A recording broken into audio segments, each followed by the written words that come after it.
What is going on, everybody? Um, welcome, welcome to the channel. First and foremost, make sure you like, make sure you subscribe, make sure you share it out. And I really wasn't planning on going live today, to be honest.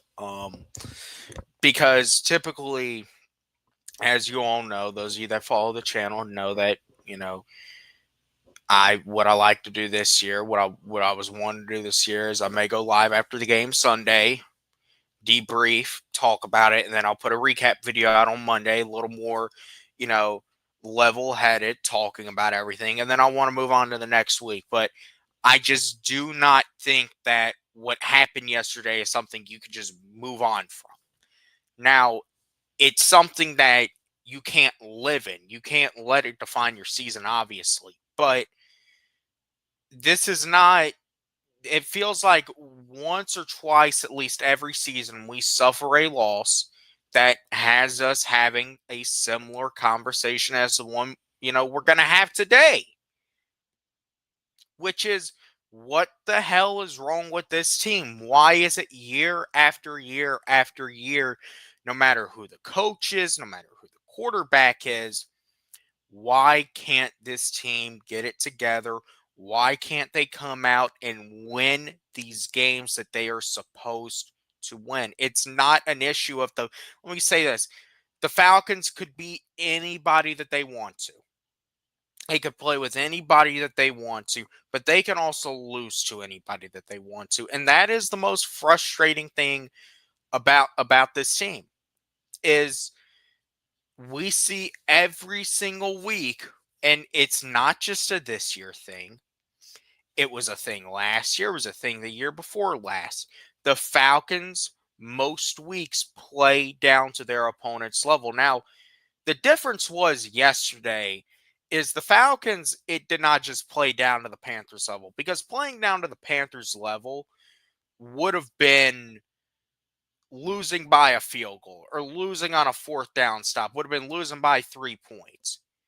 This was, I mean, this was one of the most this is probably the most humiliating loss, considering everything, how, much better we are than this team.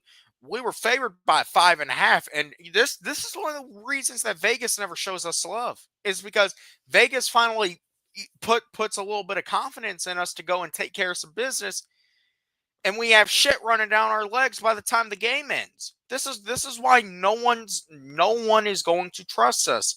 And I have said for the longest time, we're gonna have to beat the respect in them. And it's not just that, we're going to literally have to show them that we are actually worth something. And you start that off by winning these games you're supposed to win. It doesn't matter who you could beat. You could go and beat Buffalo in a couple weeks. You could beat Kansas City. But if you're losing games to Carolina, you're losing games to a Saints team that is god awful, and you just continue to let these issues linger, this is what you're going to get. And now it begs the question of, really, what is this team's direction? And 3 weeks into a season, it's really rough to have this conversation, but it's something you got to do, because look at the schedule coming up. On Sunday, we got Washington coming in here. Then we got a bye week. Then, after that bye week, we have a Monday night game versus Buffalo. Then we go to San Francisco for Sunday night football. Then we're at home versus Miami. That's our next 4 games. So, based on the situation that you have put yourself in, this was a game you had to take care of. What's going on, Smitty? What's going on, everyone? Make sure y'all like, make sure y'all subscribe, make sure you share it out. StreamYard link is in there if anyone wants to join. But this was a game that you had to win. There was no negotiating. There was none of that. And this was a game that, from the moment the schedule came out, you looked at and said, no matter how the rest of, the first part of the schedule goes, that should be the game we win against Carolina. That should be the game that we go in there, we're able to take care of business because we know that we're a better team than Carolina. And honestly, I mean, look at how the game went yesterday. This just being it's a division game, it's any given Sunday. Once again, would have been us losing by a field goal, losing on a fourth down stop. Would have been losing a one-score game is one thing. It's another thing to go in there when you're favored by 5.5 and you are earth years better than this team, and yet you go in there and you lay a goose egg and you get beat by 30. And it's absolutely embarrassing. See, first three were must-win games. Front in the division, yeah, and that's the other thing you're dealing with now. Now you're 0-2 in the division. And our next division game isn't until November when Carolina comes up in here. And I don't know I don't know what we're going to look like on Sunday. I don't know what we're going to look like on Sunday. I don't know what we're going to look like versus Buffalo. I don't know what we're going to look like versus Miami. I don't know what we're going to look like when Carolina comes in here in November. And obviously, week 17, week 18, of course, we're not going to know what we're going to look like then. But I don't know what we look like. I truly do not know what the direction of this team is at this point. Because I see 1 week us come out, have a dominating performance on defense, and our offense in Minnesota, I'm going to be real. And I think, in my video, I had an accountability roundtable. I'm going to hold myself accountable because I said before the game, if we go in with the exact same game plan we had versus Minnesota, we were going to be able to win the game. Now, I'm going to be honest. I really don't know what the game plan was on offense other than throw it to Bijan. And that is why I say I genuinely do not know if we practiced heading into that game yesterday.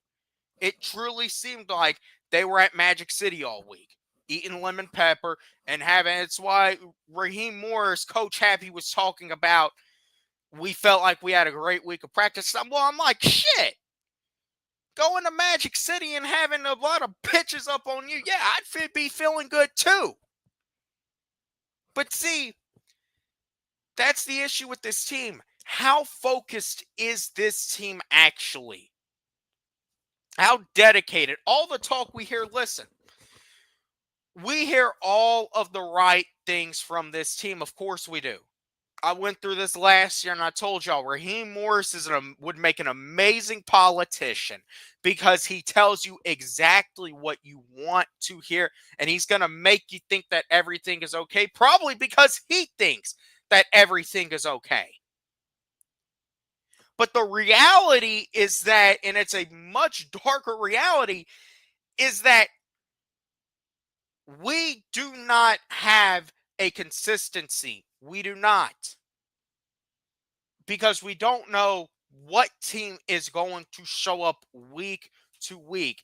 And the Falcons have always been this, and a wise man, has told me this about this team a lot.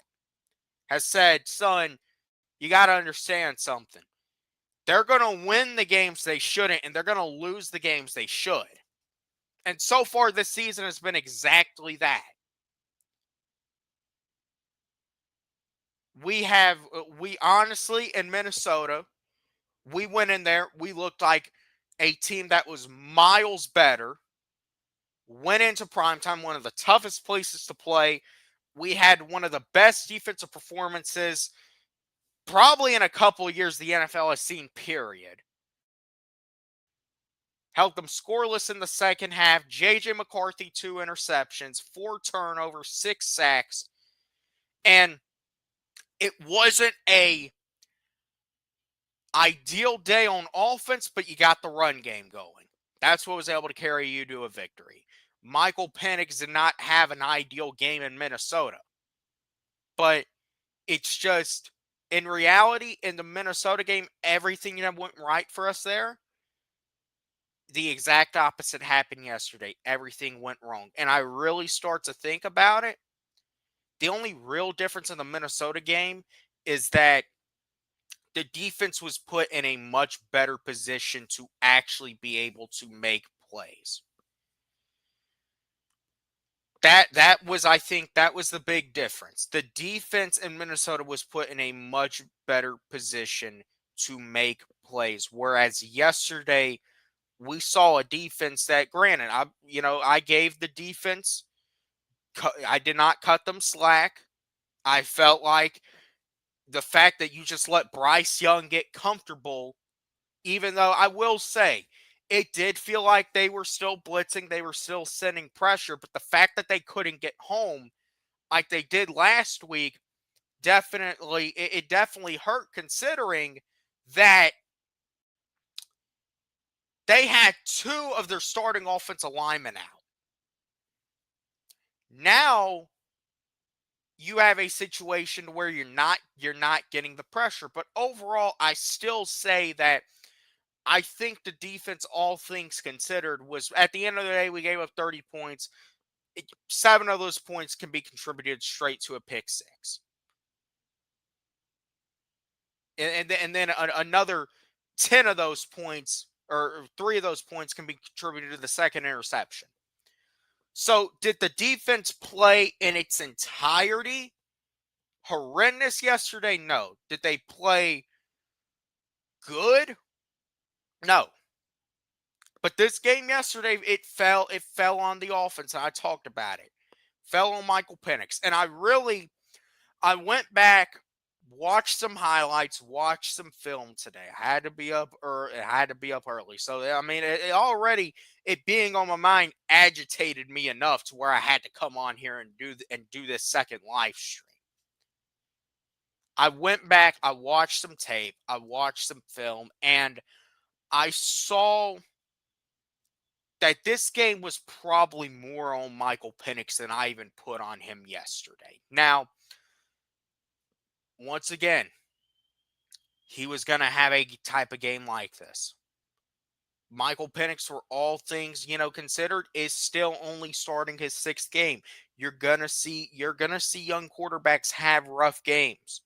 You're going to see them, have those games that they really get sent back down to reality, and they are reminded that at the end of the day, they're still a young buck. They got to keep their head in that playbook.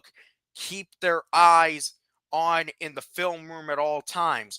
We saw Michael Penix yesterday that missed some guys over the middle. He had Kyle Pitts over the middle several times. Had some guys deep several times. He missed them. It looked like it was very poor quarterback play yesterday. Got to call it for what it is. But at the end of the day, Michael Penix and at the end of the day, you also have to realize that you spent this is your first round pick. This is the guy you have put in the driver's seat to be your franchise quarterback. So now, even if it doesn't work out, you don't have a first round pick next April.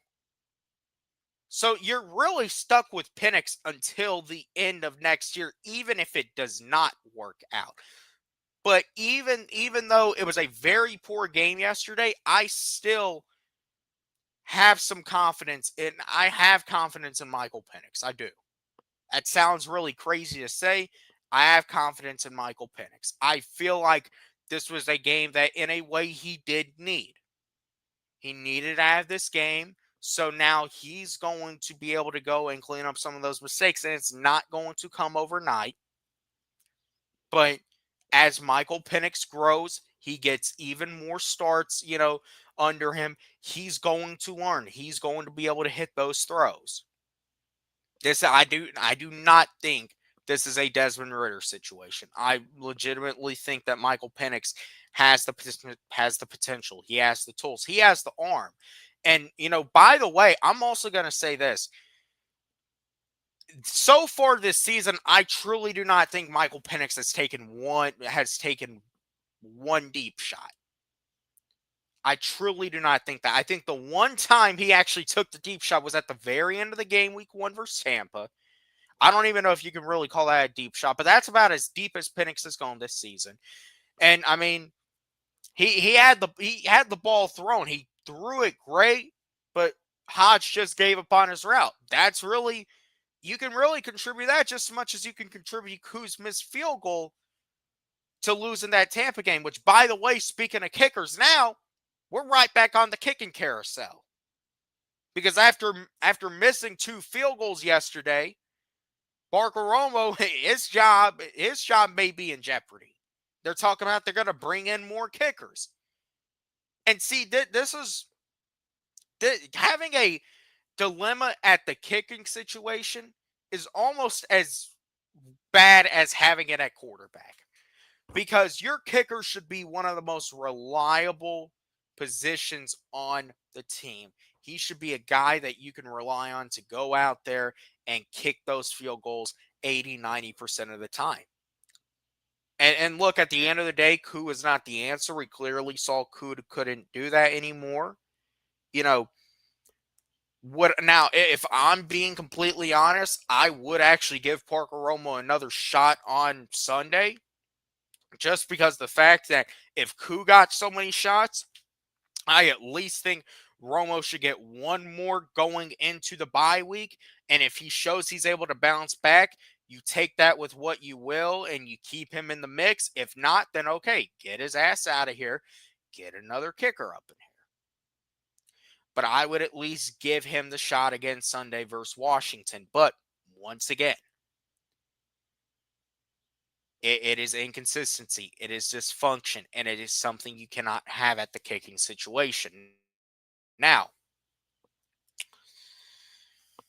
as far as the coaching staff goes, as far as, and I've covered this. I'm going to cover it again because it pisses me off. I truly do not know if Raheem Morris has the focus at this point. I really don't.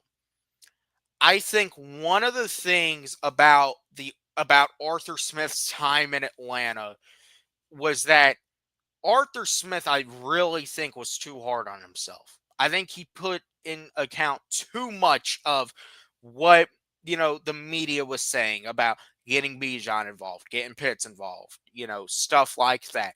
He took that too much into account.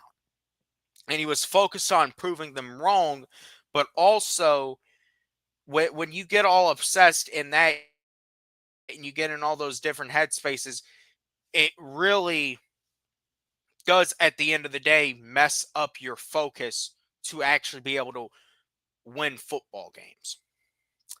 As far as Raheem Morris goes, I think it's the exact opposite. I think he isn't focused, but I think it's the exact opposite. He's not worried enough.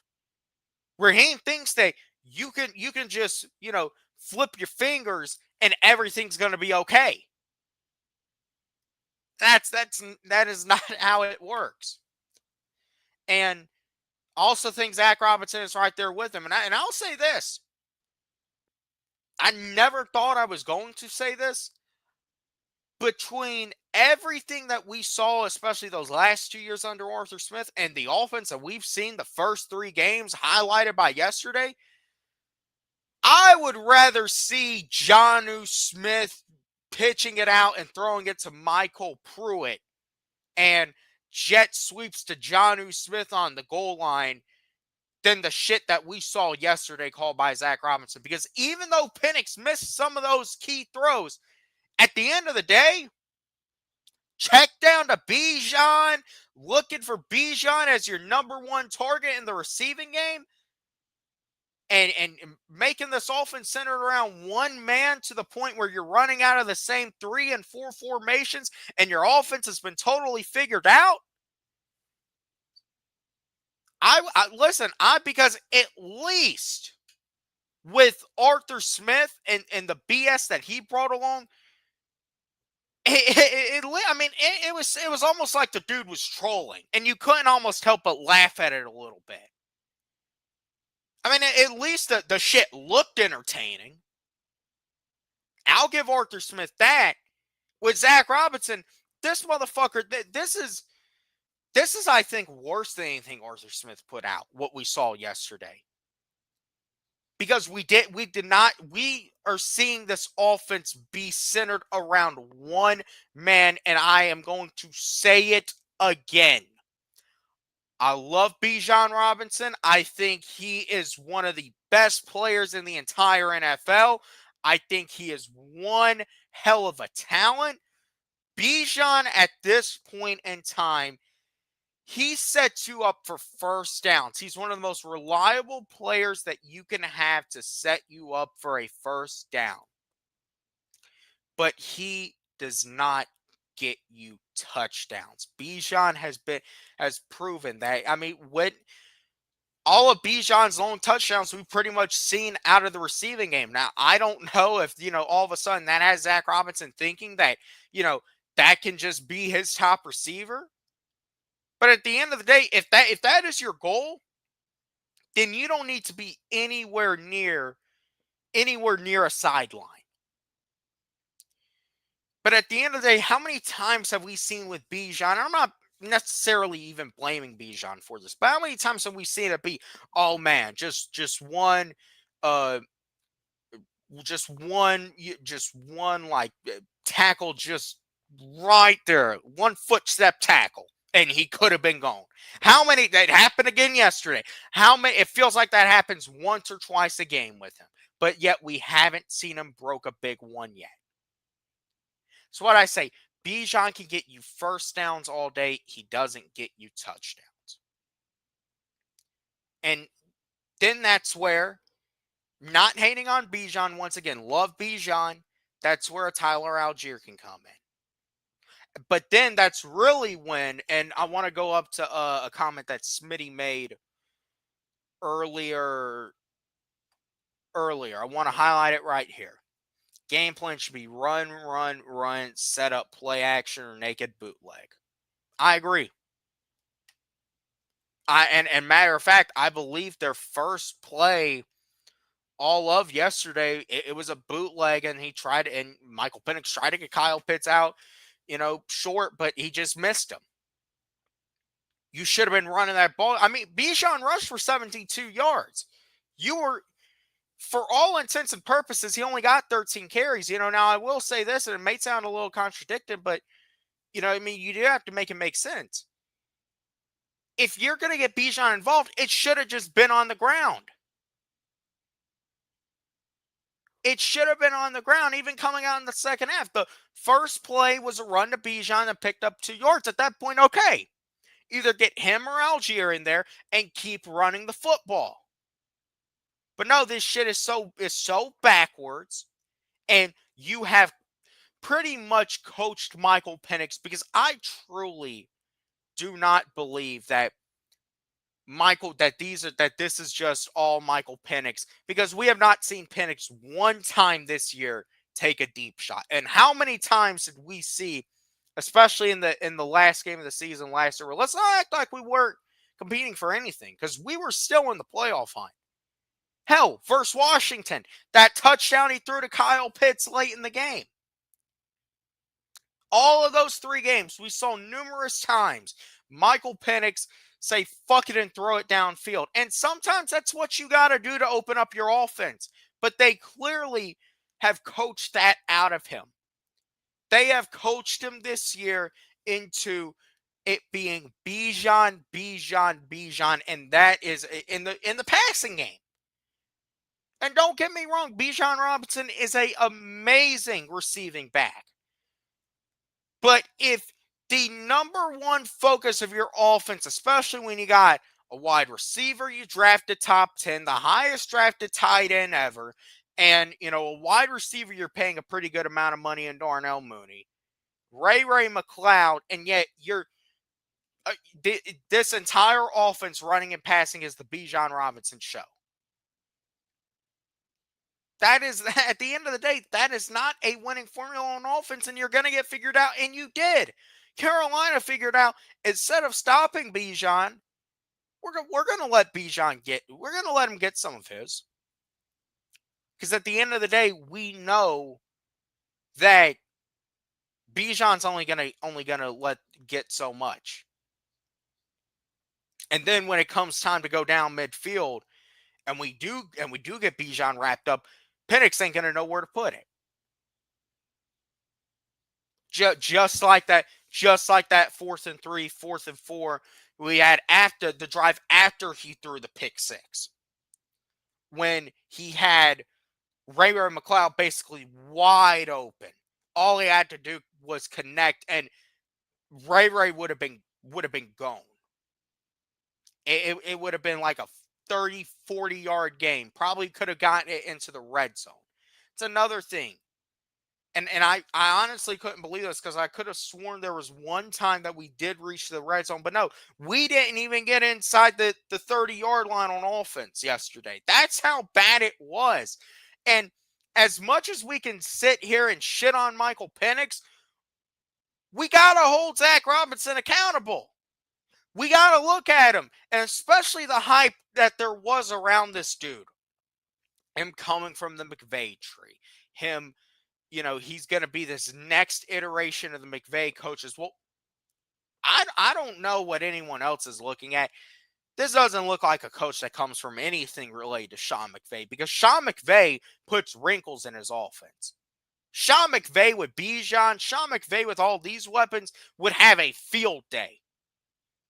He'd be up all night. He wouldn't be getting any rest, but it wouldn't affect him one bit, because he'd be running off so much adrenaline with all these guys, just based on he'd be just drooling at some of the stuff that he could pull out with some of these guys. You saw literally one time yesterday them actually mix it up a little. They had, I believe, McLeod, motioning in the backfield, and then they had Bijan just like on a short little screen pass. But it was finally a wrinkle that they put in there, and it worked, and Bijan got a first down. I was about ready to sit there and clap for him, because he finally showed just a minimal amount of creativity. Now imagine if you actually put that effort in consistently.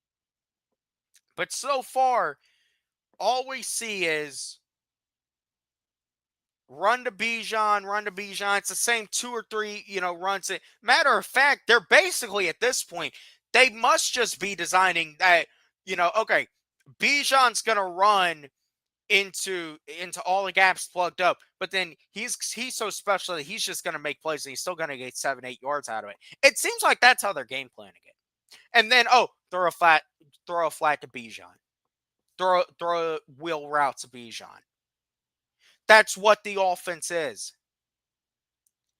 And if it stays this way, then we're going to get results like yesterday. Now, I'm going to say this, and I say all that, and I haven't even really gotten to where I wanted to go.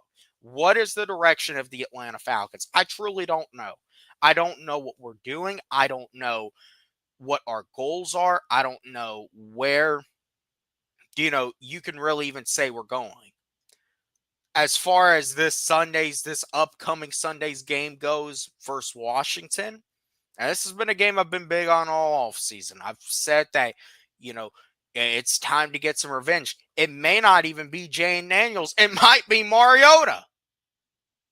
And that really kind of terrifies me if I think about it, because it terrifies me, the fear of a former Falcons quarterback coming in here and lighting us up and putting shame to us. Now, I'm going to say, do I think that we're going to see another goose egg? No, I don't.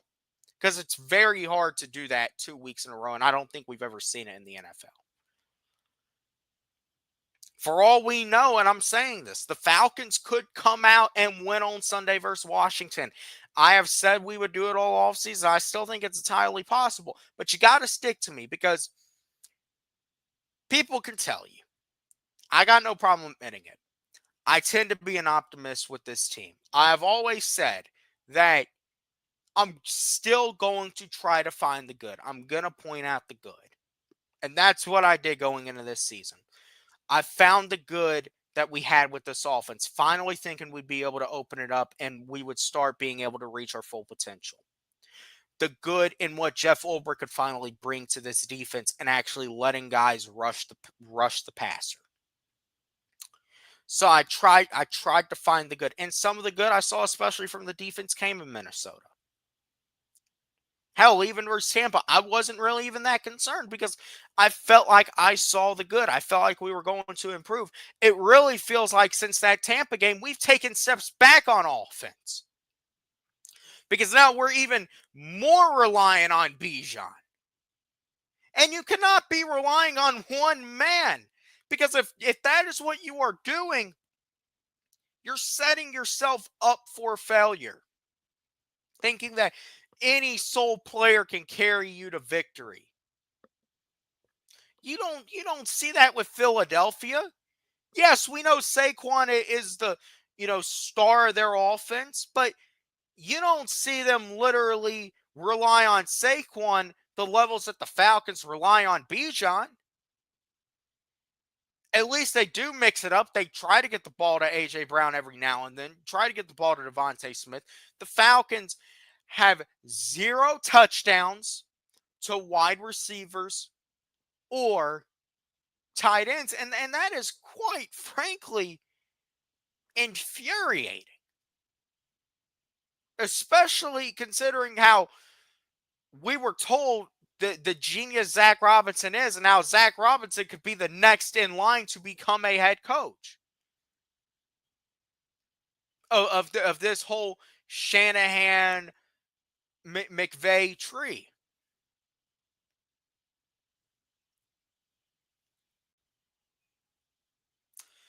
So now, I mean, the question literally stands. What is the direction? And I truly cannot tell you because I'm going to say this. Even if we do win versus Washington, I'll be thrilled. And I hope we win versus them. And I think, listen, I think when it comes down to it, do we have a chance? Of course we do. Dan Quinn and Raheem Morris, they know each other pretty well. I don't think we have a very high opinion of Raheem Morris right now. And I think that, regardless, though, one game, this is now a season to where you got to take it one game at a time. That's really how you always have to take it. But now it is literally a one game at a time because one week it feels like I could get this. The next week I could get the exact opposite. But here's the thing. Through 3 games, I haven't seen this offense really do anything impressive. Outside of the first drive of the season where Bijan was able to make a couple men miss and break one for a touchdown. That is the highlight of our season on offense. It took us at the end of that Tampa game, literally took us 8 plays to get 4 yards to go into the end zone. So I mean, it's where else are you supposed to go when you have 0 direction on offense? And I can say this, and do I think the Falcons are due to finally get together on offense? I mean, yes, eventually. They will be. But can they sustain it for a long period of time? Because the Falcons could easily come out and score 30 points, pull out a win. Now you have a bye week. You're not beating Buffalo. Let's be very clear. We can already go ahead and throw that in the trash can. All we can hope for in that game is it's entertaining. But I mean, God forbid we do come out, do the impossible, and beat Buffalo. Can you imagine how I think, if anything, how bad that looks? Because see, Raheem Morris has almost done something impossible to where no matter if you win or lose, people are going to continue looking at you saying you can do all this, but you couldn't go into Charlotte and make the shortest trip you could possibly make from your home stadium. 4 hours. Flight, it's about like an hour flight. 45 minutes, an hour flight. And you couldn't go in and take care of business, but yet you can show up and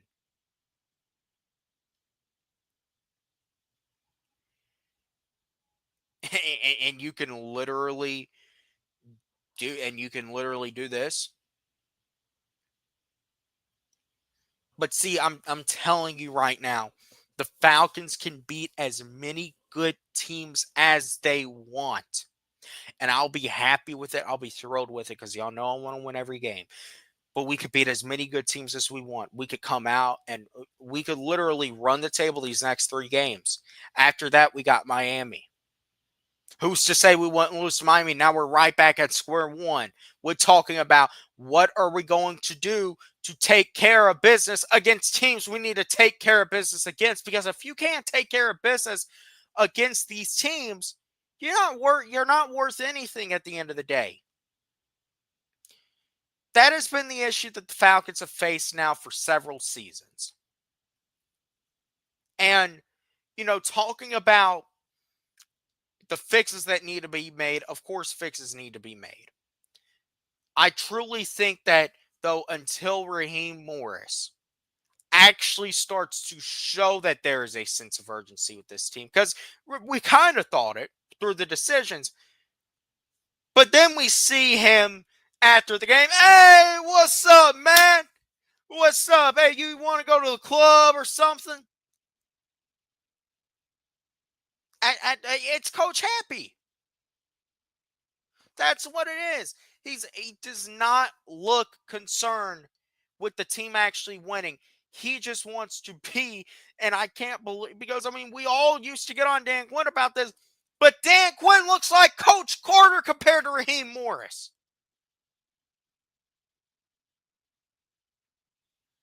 And I never thought I'd say that, but it's the truth. And look, God forbid, you do. Look, you win versus Washington on Sunday, cool. You're back at 500. You're still 0-2 in the division, though. But you're back at 500 going into the bye week. You're not beating Buffalo. So, yeah, at least that's how I'm thinking. You're not beating Buffalo. As long as you go and put a solid performance in that one, you lose. And then after that, then you got a San Francisco team who Nick Bosa just went out. Then you got Miami. But nothing is guaranteed at this point. That's why I say this game meant a lot because it was a game you're supposed to win. Now, am I going to definitively say that the season is over, because of this game? No.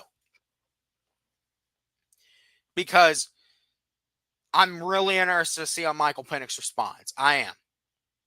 I'm at this point, I don't really care about Raheem Morris. I don't. At the end of the day, I've kind of come to accept that Raheem Morris will never truly show the spirit that a fighting head coach should show. Raheem Morris is just one of these coaches that you can literally tell, he has a solid team, and you're hoping that no team that is rebuilding would ever try to bring Raheem Morris in to be a part of a rebuild, because it just would not work. You brought Raheem into a team that essentially when he came in was literally a quarterback away, had talent already, was a quarterback away. And then we saw last year after the start, we saw things fall apart, and Raheem does not. Raheem looks damn good as a coach when we're winning, but it's damn ugly when we lose. That's how it is with Raheem Morris. And until he actually shows that he is able to, because I'm going to be completely honest, I truly do not know how Raheem Morris has even, I can absolutely tell why he went over a decade without a head coaching job, but I can't even tell why he was a contender for any team. Because, look, at the end of the day, it was not just us who was interested in this guy. Seattle brought him in for an interview, and they were about to either hire him before they hired Mike McDonald. Other teams brought him in for an interview. For years, you heard people talking about this guy should have a head coaching job. Got Mike Tomlin. Mike Tomlin, for everything you want to say about him, he's won a Super Bowl, and you could go and you could play the race card all day with it. But, at the end of the day, I would truly think that with, the success Mike Tomlin has had, Mike Tomlin is a good coach. He's talking about Raheem Morris deserves another chance. Based on everything I've seen last year, these first 3 games, what is Raheem Morris's identity contribution to this team as far as how they play? Not a B&O, happy-go-lucky and going to the club, but how they play. What is his identity? Because based on what I saw a comment, Raheem is a great coordinator. How? What is Raheem's defense? Because with the Raheem Morris I've seen, at times it don't look like this motherfucker even belongs on the sideline. He don't belong to be there as a coordinator, position coach, analyst, quality control guy, water boy. It don't look like it. He says all of the right things. And I hate saying this. I hate it because, listen, I was never really pleased with the hire to begin with. But I'm always going to root for whoever is coaching this team to succeed, because at the end of the day, it's the Atlanta Falcons. It's my team.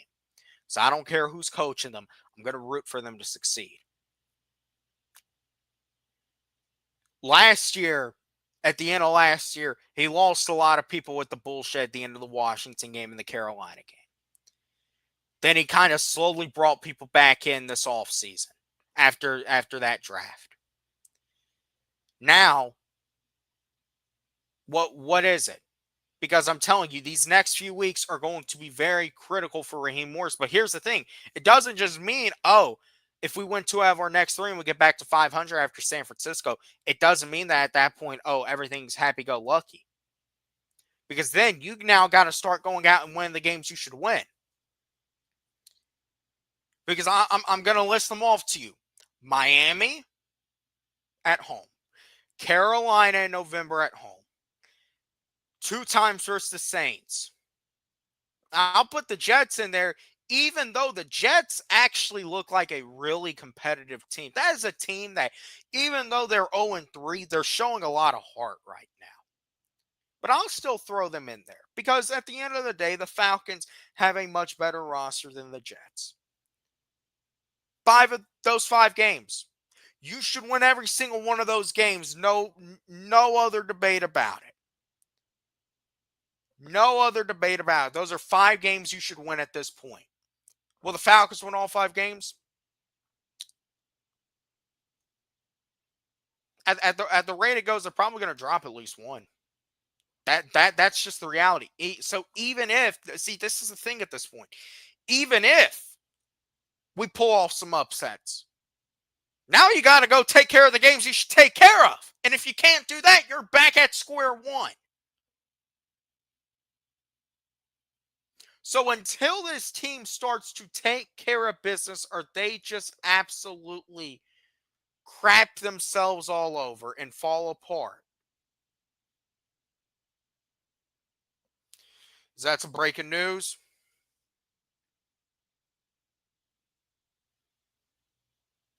All right, we got some breaking news here. Shout out to my guy Brandon. Falcons fire Ike Hilliard, wide receiver coach. So I was about right, because I was talking to my guy Wolf before the game. I said, we lose, whose head's getting rolled? Whose head's getting chopped off? Clearly there was a head that was chopped off. So they're already playing the blame game.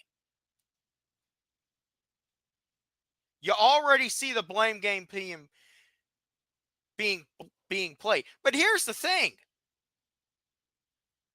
You telling me now TJ Yates is a wide receiver coach? So he's the quarterback coach, pass game coordinator. Now he's the receivers coach. What has TJ Yates done to prove that he is effective? That he's making any good contributions? Of course, it all goes through Zach Robinson.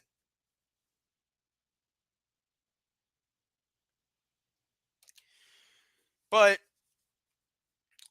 where are we honestly getting with any of this? Because now you're throwing the blame game around, and it's starting to show me. Look, say it's only a wide receivers coach. This shows that they know shit has to change. And whether it does or it don't, it's going to determine if that's the only firing we see.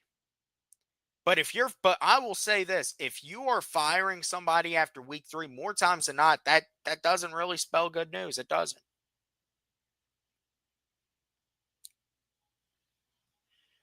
So as far as this game on Sunday, do I think that we can win versus Washington? Sure, I think we can win versus Washington. My concern about it now, because once again, what was this year supposed to be? It was supposed to be a playoff or bust year. At this point, you're not even in a position to talk about the division. You're really not even in a position to talk about the division right now. Talk about winning the division. Because Tampa Bay is, with all the injuries they have, they're still 3-0. Now Carolina's even ahead of you in the standings. And think about that. A week ago, we were talking about Carolina might be the worst team in the league. Now they're ahead of you.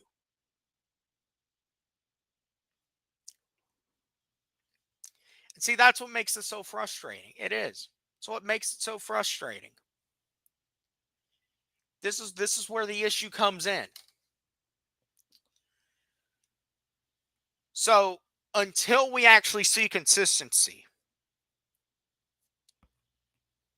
we're not going to be able to fully trust you. We're not. One game, I'm telling y'all. One game. I think we can win versus Washington on Sunday. I do.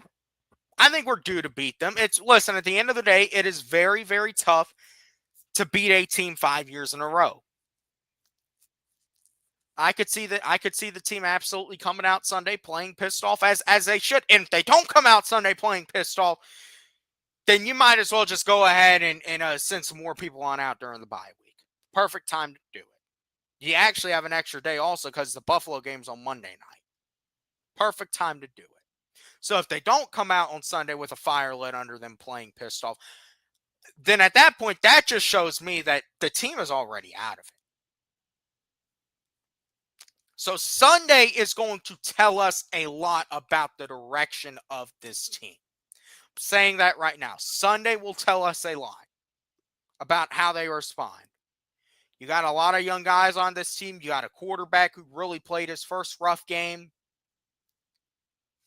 And now it's a situation to where if you come out and you have another rough outing, then you're going to once again see another year of failure. And let me say this, not making the playoffs again, Raheem is gone and Terry's gone. They're both gone.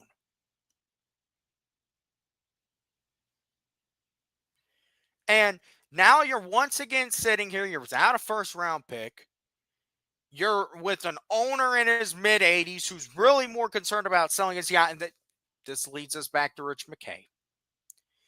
He is the one constant who has been here through all the bullshit. And Arthur Blank. So when are we going to start holding Arthur Blank accountable, actually? When? That $2 hot dog thing, the cheap food, that is a mask to, whenever things get rough, take the attention off of Arthur Blank and put it on a coach or put it on a general manager. So I'm telling y'all right now, because I will never stop being a fan of this team. And if I get mad, if I'm doing this, I'm doing that, I don't believe in the boycotting, because all I think that does is show the team that in reality you don't care. So why will the team care? If people start boycotting games and that stadium is empty by the end of the season, then we've had a rough year. If anything, that's going to lead to a situation where they're going to care even less about really putting in the effort to improve the team. So it's the exact opposite mentality. Showing up, making your voice known how angry you are. That's what we got to do. Now, it's very hard for a season to be over after 3 weeks. We're 1-2. We're 0-2 in the division. I think that's the biggest concern as far as the record goes. But is the season over? No, the season's really only just still getting started. But the fact that we're even having this conversation goes to show how bad the performance was in Charlotte.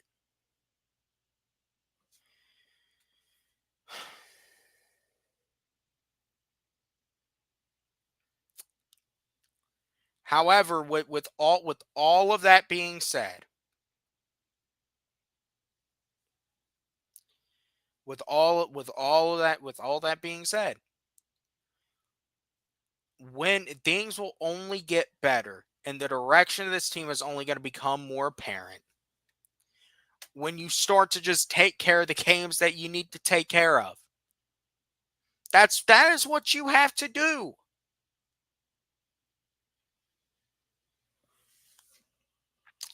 I don't really have much more. I think, to answer the question in the title, I think we're going to find out a lot about this team's direction on Sunday. I think that's the reality. We're going to find out a lot about it Sunday.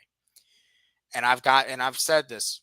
I thought we were going to win this game all off season. It is now to say must win is an understatement, but it's literally not even a must win to get the season back on track. It feels like a must win just to, keep the season somewhat stable. Because you can only really stabilize things when you have the basics down pat. And that means being able to take care of the teams that you need to take care of.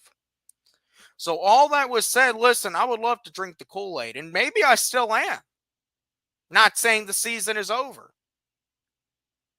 I would love to believe every single thing that you're hearing out of Raheem Morris's mouth. I'm not too worried. I want to see how Michael Penix responds too. I want to see how this defense comes out Sunday. I want to see how they can be able to really handle for the first time all season, and actually, because listen, whether it's Jan or whether it's Mariota, they can run all over your ass. And at the end of the day, Bryce, you saw get loose a couple of times, so he didn't really even have to run. So I'm really interested to see how this defense matches up against it. I'm interested to see how Penix gets better, but at the end of the day, this Sunday, if we lose, could definitely spell the end of the season. But even if we win, it doesn't necessarily mean at this point we got to take playoffs out of any conversation. You got to take it out of any conversation, even if you win Sunday. And it's really too damn early to be talking about the playoffs anyway. Let's be real. But your season can certainly be over on Sunday if you lose this game. There's a lot of people saying it's over after the game yesterday, saying it already is over. But I'm willing to say absolutely. If you lose on Sunday, you're not beating Buffalo coming out of the bye. That's 1-4. Your season at that point is essentially it is over. So any chance you want to have, and once again, expectation is clear. It's either you make the playoffs or you don't. Your jobs are getting terminated. It's going to be a whole new crew up in here next year, and I hope that doesn't happen.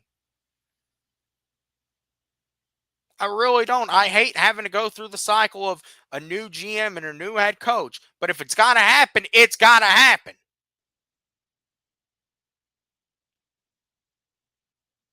So, but I'm gonna say this: this is not a loss that you can forget. It isn't. Even if you win, because then it's gonna raise the question: well, why the hell couldn't you have done this versus Carolina? And it looking back at that game, was it our day of? It definitely was not. It wasn't just Penix's turnovers. It wasn't just coaching decisions. I really think what was evident that showed us it wasn't our day was, I think, the special teams and how bad that was. And that's another thing we really haven't talked about much. Our special teams has been inconsistent all season. And your special teams really goes unnoticed but it actually plays a very important role. If you're missing field goals, if you're having trouble, even being able to just call kickbacks, that is going to cause issues for your team. So we're gonna find out. We're gonna find out a lot Sunday. We're gonna find out if this team can live to survive another day, or if we lose on Sunday, our season is over. I'm going to say that it is over. Because you think Washington is tough, Buffalo coming in after that is even tougher. Then you got to go to San Francisco on a short week. 1-5, there's no coming back from. And God forbid, I was talking to some people about this all off season. How I just think that the Falcons are still they're too talented to get off to a 1-5 or a 1-6 start. And I still would really love to say that, but based on what I saw yesterday, I really cannot say anything anymore. And listen, this is a roller coaster. You're saying different things every week, but this was a loss that you're not going to forget. And you look at it. Could it be something that makes you better? I hope so. But typically, with losses like this, it actually exposes a lot about your team. And there's really, at the end of the day, unfortunately, because once again, this was not just you got trapped. And if this was just a very bad day, then boy, I truly would love to know what else went wrong for it to just be a really bad day. But I hope it was just that. But I truly do not get the feeling that it was. Because we've seen this for a while. We've seen this team not be able to win the games that you're supposed to win. And until the Falcons can consistently do that, no one's going to take you seriously, unfortunately. So once again, setting the tone for this week against Washington, you're just going into this game looking to keep the season alive at this point, looking to keep it stable going into the bye week. Do I think you can win? Yes, I've said it all off season. I think that even though Washington looked relatively well against Vegas, I think it's going to be really hard to come out and look that bad again. However, it's rough because now you're looking at it as to you've already lost 2 division games. You pretty much got to run the table in the division, and that is a very tough task. But once again, none of it's going to matter if you lose versus Washington. So, anyways, guys, I'm getting ready to get out of here. I know it's just I really had to do this. I hope we can get it on track. I do. I hope we can get it on track. If not, I'm not. At the end of the day, I could call for people to get fired or not. I kind of listen. I'm actually kind of shocked they made the move and they actually fired someone. So maybe they are being urgent for all we know. I just really don't know at the end of the day, though, if this is a staff that truly has it. They're going to have to prove that they have it. If they do have it, they're going to have to prove it. But anyways, guys, make sure to like, make sure to subscribe. I will see you all in the next one.